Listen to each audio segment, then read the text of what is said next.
What if I told you that for most of human history, love had almost nothing to do with marriage? Not a little. Not sometimes. Almost none. For thousands of years, marriage wasn't about finding your soulmate. It wasn't about butterflies, compatibility, or the one. Today we think of marriage as the ultimate romantic commitment. But for most of history, it was something very different. It was about property, power, inheritance, politics. In fact, if you told an ancient Roman that you wanted to marry for love, he'd probably think you were making a terrible decision. So how did we go from arranged alliances to soulmate marriages? Chapter 1. Marriage was invented for ownership. Imagine you're a farmer living 4,000 years ago. You own a small piece of land. You have livestock.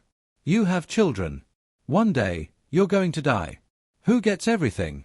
And more importantly, how do you know those children are actually your heirs? That question changed history. One of the earliest recorded marriage systems appeared in ancient Mesopotamia. The famous Code of Hammurabi contained dozens of laws dealing with marriage.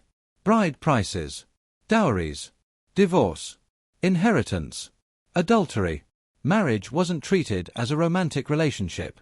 It was treated as a legal contract. And at the center of that contract was one goal: producing legitimate heirs. Marriage wasn't asking, "Who do I love?" It was asking, "Who gets the land?" Chapter 2. Egypt breaks the rules. But then we arrive in ancient Egypt. And suddenly the story takes an unexpected turn. Compared to many other ancient societies, Egyptian women enjoyed remarkable legal rights. They could own property. They could inherit wealth. They could initiate divorce. Marriage itself was often treated more like a partnership. In many cases, a couple simply began living together and was recognized as married. Even more surprising, we still have surviving Egyptian love poetry. 3,000 years ago, people were writing about affection and longing. But Egypt wasn't a romantic paradise. Some pharaohs married their own siblings. Politics came first. Love came second. Chapter 3. When God took over. The next major transformation didn't come from kings. It came from religion. In ancient Rome, marriage was deeply tied to politics. The Roman state even encouraged citizens to marry and have children. But after the rise of Christianity, something changed. Marriage gradually became sacred. Marriage was no longer just a contract between families. It became a bond before God. Divorce became extraordinarily difficult. Marriage was expected to last for life. But the Church also introduced one surprisingly modern idea: consent. Chapter 4. The most dangerous idea in history. Then people began asking a dangerous question. What if individuals chose for themselves? For thousands of years, families chose. Parents chose. Kings chose. Then people started choosing for themselves. The Enlightenment changed everything. Individual freedom became important. Economic independence made choice possible. Young people no longer depended entirely on family land.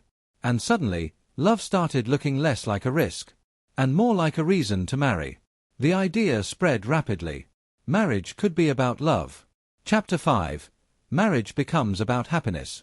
Once love became the ideal, everything else started changing.